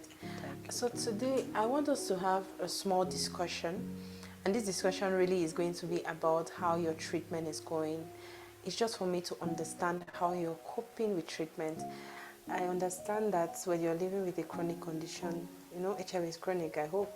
Okay. I understand when you're living with a chronic condition, sometimes it can be difficult to stay on treatment. Sometimes you can forget. Many things can happen, okay? So basically what I'm trying to do today is just to understand how you've been doing on your treatment. I'm not here to judge you, and so everything you tell me stays between the both of us, so it's very confidential. For me, it's just to get clarity as to how your treatment is coming along and what we can do to make it better. Is that okay? Yes, Doc. All right. So I'm going to show you a scale. This scale has numbers from 0 to 10. 10 means that you take your medication 10 out of 10, like every blessed day at the time that they've asked you to take. And 0 means that you don't take the medication at all. 5 means that at least half of the times you take your medication. So I want you to think about it and be very honest about it. Between 0 and 10, where do you think you fall? Doc, I think I fall on the stage 4. At 4, oh, that's great. Congratulations. I mean, 4 out of 10 can really be interpreted also as 40%, which is literally 40 over 100. Is it easy to count from 1 to 40? So you see that there's effort in counting from 1 to 40, which means that you have come a long way and you have made a lot of progress. So, thank you, Doc. but you also observe that to count from 40 to 100 is another long journey, which means that there is more that we can do to make it better. Yes, Doc. Okay, now what do you think are the reasons, or is the reason why you are taking your medication 4 out of 10 times? Doc, most of the times I forget to take the medications, and since the pills I take are also many, I always feel bored, and most of the times I just neglect the medication. Okay. Because taking medications every day is not really easy, Doc. I know, I can imagine. Okay, so if I got you clearly, the 3 main reasons are you forget, sometimes the drugs are many, and the fact that you feel reluctant sometimes. Okay, that makes sense. So, but just like I said earlier, everything we are doing now is just to help you to make sure you're taking the drugs well. So, around you forgetting, what do you think can be the reason why you forget to take your medication? Because when I wake up in the morning, I have to prepare and go to school, and when time is about to catch me short, I'll leave in haste and I forget to take the medications. Yes. Okay, that's understood. Okay, now, can you just tell me a bit about your routine in the morning? What do you do in the morning when you wake up, like in between that 1 hour 30 minutes? Doc, when I wake up at 6 a.m., I use from 6 a.m. to 6:30 to prepare myself, after which I prepare breakfast from 6:30 to 7 and I eat, so that I'll leave for school by 7 to be in school by 7:30. Okay, that's great. Do you think that we should change the time of your drug, maybe to take it in the evening? Doc, I will not really prefer evening because when I come back, I'm really exhausted and I just fall asleep, so I might forget more. Okay, I get it. I see your teeth are very clean. Thank you, Doc. That means that, or I'm assuming that you brush your teeth every morning. Is that a routine for you? Yes, Doc. Do you think that if you keep the container of your medication close to your toothbrush, it will help you remember to take your medication every morning? Well, Doc, that's actually a good idea because I always see it and I'll remember to take the medications. Okay. So do you think it's something you want to try? Yes, Doc, I would like to. Okay. So you can try that this month and see how it works, and then if it's not working, we can try another thing, or if it's working, we can see how to continue with it. Do you think that's a good plan? Yes, Doc, I would like to try that. Okay. So when you come back next time, we'll evaluate and see how it went. Okay, Doc. I think that will cater for the problem of forgetfulness for now. Okay, about the pills, the many pills, what other pills are you taking? I take Bactrim added to the normal medication, and then one which is called INH. Okay, so all these drugs are equally important for you because INH is there to prevent you from having TB, while Bactrim is there to also prevent you from having other diseases that we call opportunistic infections. So all of them are important. But one thing I can tell you is you're not supposed to take all this medication at the same time. So what I can propose, and you tell me if it's okay, is that you take your INH when you wake up at 6 a.m.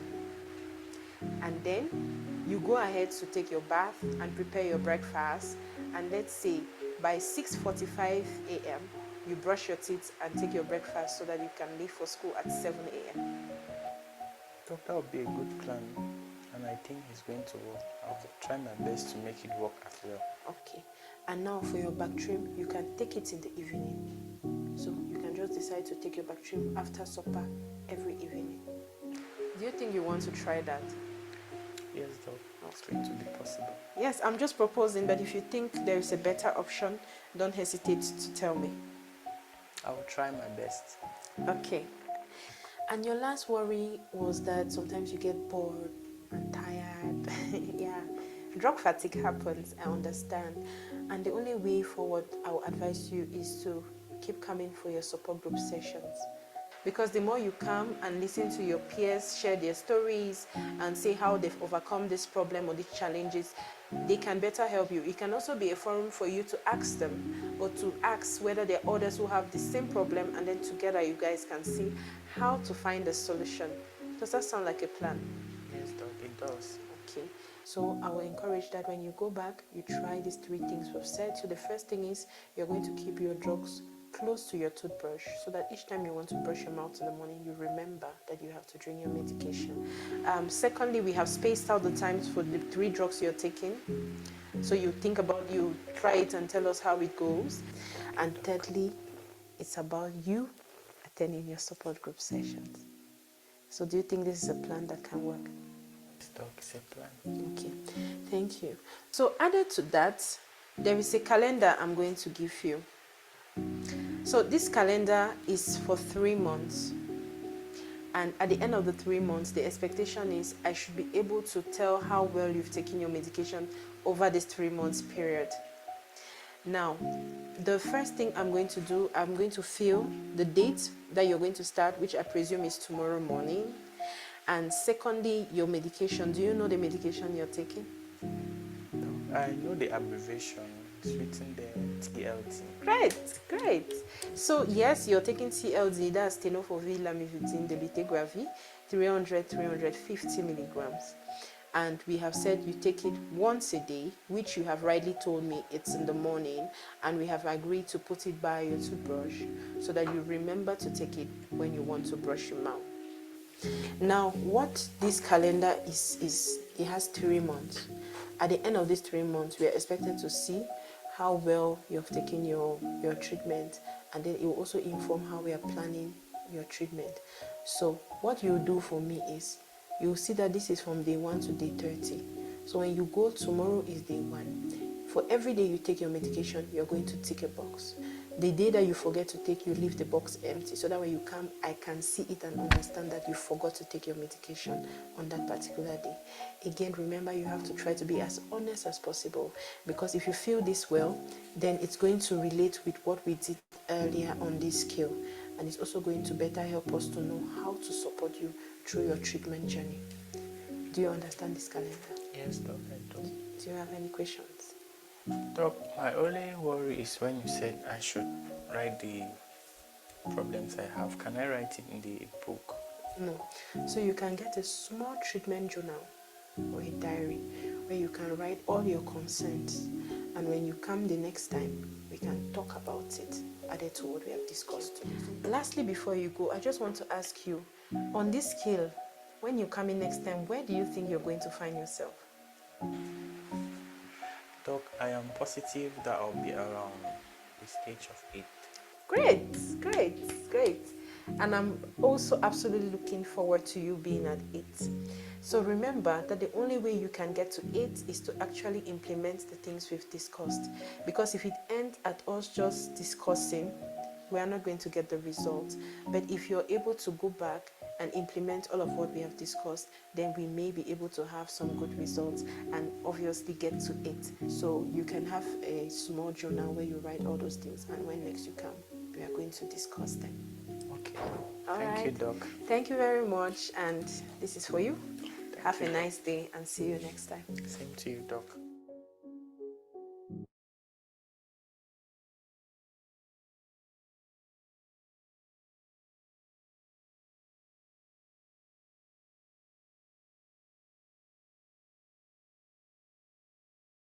I did not do well.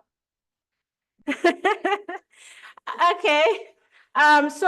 Just before we open up into a discussion, we are going to have Sipelile, who is going to talk to us snappily but very impactfully about what we can do to sustain some of these strategies we have around adherence support to young people.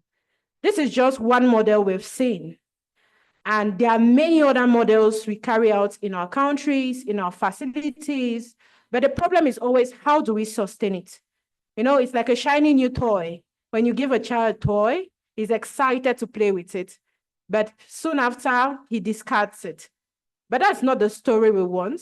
We want to know how we can really sustain the things we have to get them to work. So right now, I'm going to welcome Sipelile, who is going to be speaking to us about that.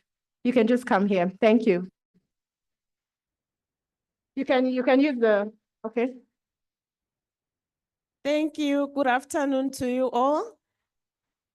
It's nice to be here. So one of the strategies to sustain our peer-led models, we know that adolescents or peers who lead other adolescents, they are also in that adolescent stage. So they need guidance and support from us, the healthcare workers. We need to give them time to air out their views. We need to sit down with them and find out the challenges that they face as they implement their peer-led support. Most at times we give them tasks to do, but we don't really evaluate and find out how are they coping. We need to empower them with coping skills. We need to make sure that they are aware of the guidelines that we use. So they need to be built each and every time. So there is a lot of capacity building that is needed for the peer supporters. There is a lot of engagement that healthcare workers need to do. These peer supporters, they are the ones, they are our eyes and ears. They really know what adolescents need. So we need to sit down with them, find out what the other adolescent needs. And they are the advocates for the adolescents. So we must always provide guidance to them, give them a listening ear, give them the guidelines, direct them in each and everything that they do so that they also perfect their skills. Their skills can only be perfected through guidance from the healthcare workers. Thank you.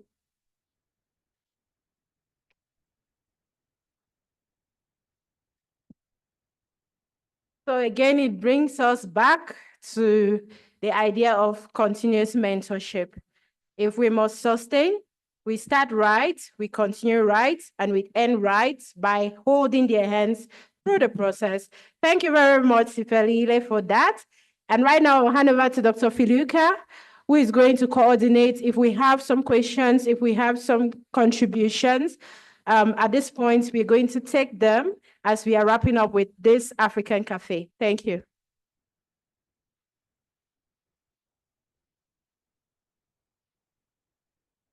Children of Africa. We're here to say that no child should be born with HIV in Africa.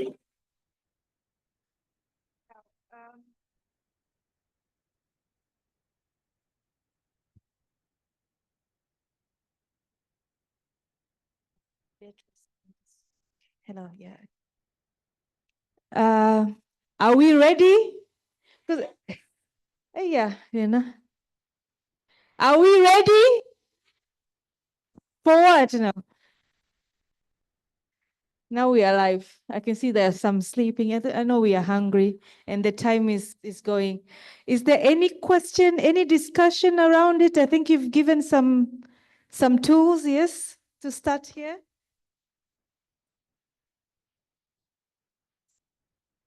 So thank you so much, our presenters. I'm Jacqueline Balunji from Uganda. It's very exciting to see the videos of healthcare providers interacting with their clients. And I know they tried so much to summarize. I agree it can take almost 2 hours or an hour talking with a young person. I just wanted to share our experience at the Baylor Foundation Uganda. We like it that, yes, the median age for perinatally infected adults at our clinic is 24 years. So the kids have grown. And we used to have peer support meetings that were funded. And then the funding went away and the meetings died. But then the youth came back to me recently in July, and they wanted peer support back, and they are funding it themselves, and they feed themselves, transport themselves, and they want to stand for the young children. They told me, we feel so proud. I mean, I'm 28 years old, and I want this 10-year-old, this 14-year-old to look at me and be like, oh, this person has lived with HIV for this long. So I just like to maybe encourage any healthcare providers here who might be struggling with the peer support mechanism, that we can support the young people to actually lead in the path. Then about engaging young people, it's so true. We need to guide them. And at our facility, we have weekly meetings where we do review of performance, and they're part and parcel of our meetings, different meetings with different departments. And it's so nice, the feedback that they give us. It gives us really insight into what's happening in the young people's world. Thank you so much. Thank you so much. I appreciate it's a peer-led system, and without financial support, then it's a challenge, but we try to push, we need to push our government to accept it and involve them, is it? Because we see how effective they are. Yes, thank you. You can. Others can wear the, yes. Boa tarde, chamo-me Karina Torres, sou psicóloga clínica. Eu vim acrescentar a dramatização que podemos ver, que é uma escala para adesão. Então, quando estavam a apresentar, aqui tive uma ideia. Também podemos perguntar ao utente se, por exemplo, ele refere que está no número 4. Nós também podemos perguntar por que não está no número 0. Desta maneira, talvez estaremos a buscar algumas forças internas do utente. Quais são as coisas que lhe levaram a tomar os 4 comprimidos? Quais são as estratégias que ele teve para conseguir tomar durante estes 4 dias? Então, também podemos buscar algumas forças do utente. Também esta escala, no contexto comunitário, existem muitos pacientes que têm dificuldade de conhecer números. Nós podemos perguntar quantos comprimidos tomou e pode não conseguir apresentar em números. Então, nós também podemos usar algumas estratégias como pedrinhas ou quantidades de pedrinhas, quantidades de papéis, para o paciente identificar quantos comprimidos ele realmente tomou. Obrigada.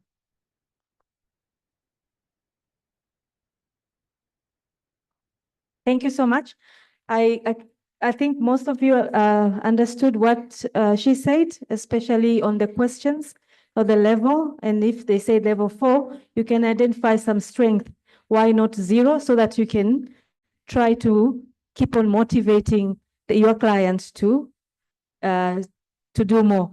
And also you can also use the numbers of medication, the drugs, the tablets they're taking, so that you can get the clear number of the medication that they take.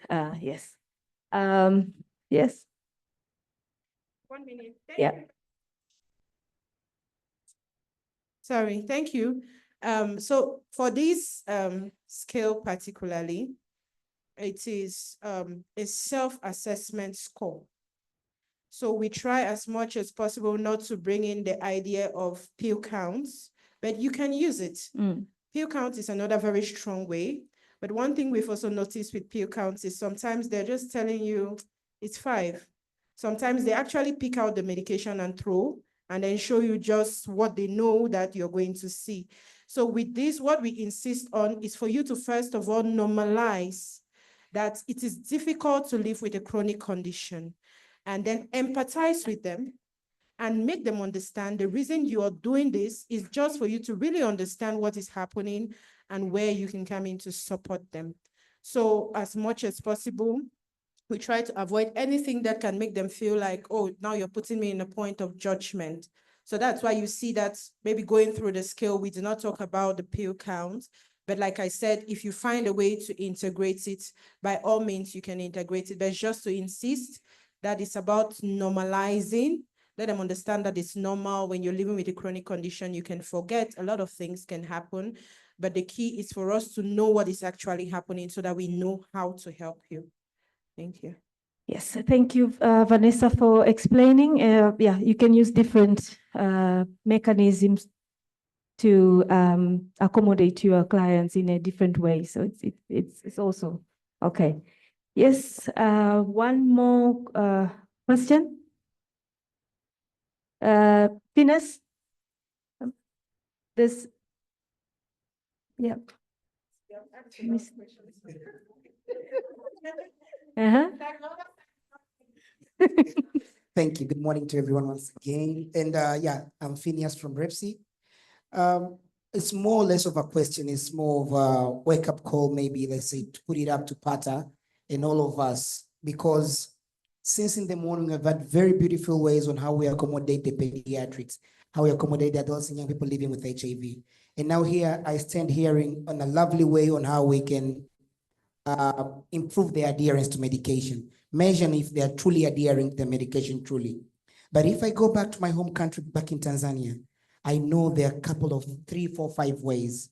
What if now so we'll find a way on showing and learning from all these ways that have been working, because sometimes we might use this method and might not truly work for the young person.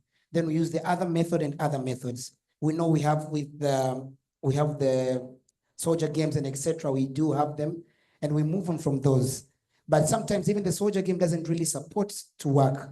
We have others which have been implemented. We know in the facilities, Dr. Fileuka by USAID and etc.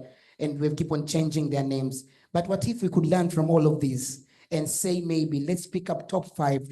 I'm not saying this is not good. This is actually lovely. This is great.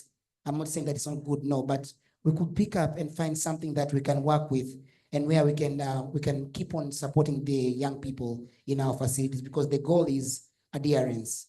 And how can we go about with this? Thank you.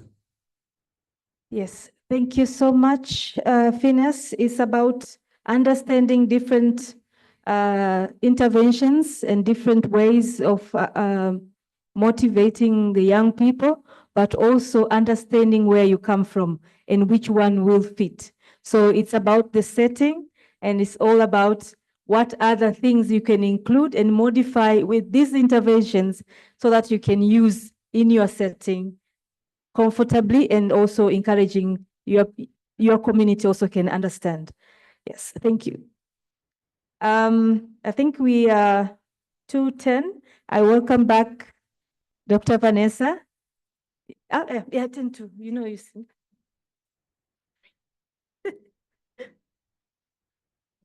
Okay. I know that there are still questions and contributions, but quite honestly, we have to keep going, and we can talk over lunch, because as I'm told, it's time for lunch and lunch is set. Just a quick announcement, please, sorry. So for all the MOH people who are here, they are reminded of the meeting. So they should go to Lakeview Executive Boardroom for the meeting that's after lunch. And those that are organized for reimbursements will see Glenys at 3:30 at the marketplace. So she will be there. That's where we were doing the registration. So those are some of the announcements that have come through.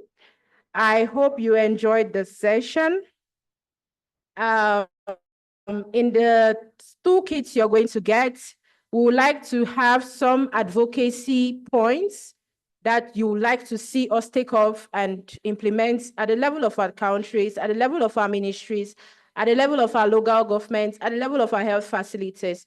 So make sure there are codes that you can scan and give and provide that feedback to us, so that we know how best we can accommodate all of this, so that we are actually translating everything we are saying into practice. It does not just end at us saying it, but we are doing what we are saying. So thank you all very much for being a part of this session and for participating. Thank you for all those who are online. Sorry, we could not be more participatory with you, but we are going to try as much as possible to respond to your concerns online. And for those who are here on site, you can find those who have participated in this session and ask them your questions, and they'll provide elements of response. So once again, are we ready?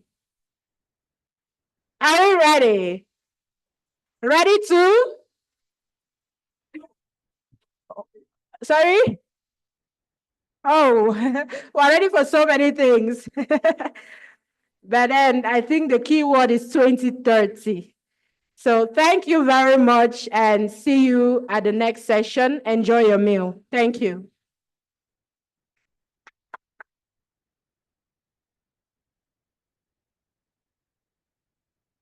So please, we can move out and make our way to the restaurant because we have to set up for the next session. Thank you.